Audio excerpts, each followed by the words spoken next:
The blanket is made entirely out of marshmallows. Not only does it not stick to your skin, but you can snack on it while you sleep. Then there are the curtains made of dried seaweed. Just tear off a piece and you've got yourself a perfect drinking snack. Even the faucets are made of pure chocolate. Turn one on, and out flows warm, creamy chocolate milk. The walls and staircases are built entirely from cookies. An average person could live there a lifetime and never finish eating it all. This edible dream house is Terico's brand new home. But just moments ago, Terico came back after 2.5 years away, only to find his house completely gone. Not that surprising. Honestly, his entire house was made of food. To make matters worse, Terico was absolutely starving. Luckily, his battle wolf Terry had planned ahead. To welcome Terico home, he had already caught a massive crab pig. Terico threw it on the grill without a second thought. The meat was firm, juicy, and incredibly rich. Terico couldn't get enough of it. Once he was full and satisfied, Terico pulled out his phone. He wanted to call on top-tier architect Snake to build him a new place. Snake was not thrilled to hear this. Just tracking down all the building materials alone would be a nightmare. But Terico just smiled and told him not to worry. He'd handle all the materials himself. And as payment, he'd offer Snake a serving of century soup. Snake's eyes lit up instantly. He agreed on the spot. And so Terico got to work gathering everything he needed. First, he tracked down some million-dollar donut snails. Then came the giant marshmallow trees, towering taller than mountains. At the base of the trees lived the legendary cookie alpacas. With Terry's help, Terico harvested every last cookie off them. Then Terico reared back and slammed his fist into the ground. The next second, a thick fountain of chocolate came gushing out. In just a single day, Terico had gathered every single material on the list. When Snake arrived at the meeting spot, what he saw completely blew his mind. Everything Terico had collected was stacked into an enormous mountain. The guy basically wanted him to build an entire castle. But for the sake of that century soup, Snake took a deep breath and decided to go for it. And he absolutely delivered.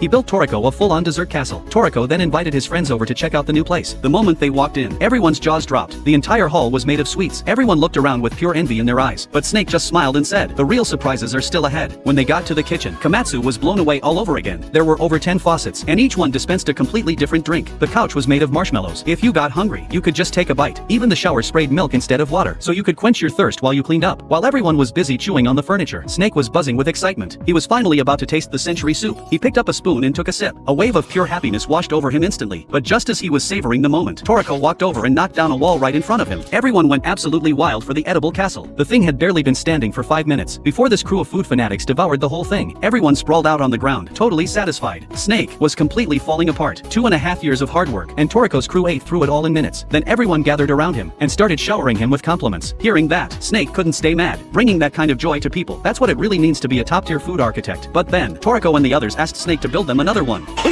Meanwhile, things weren't going so great for a certain rich kid. His prized rainbow aquatic creature hadn't eaten anything in 2.5 years. Desperate to keep it from starving to death, he put up a $1 billion bounty and organized a massive food competition to find a solution.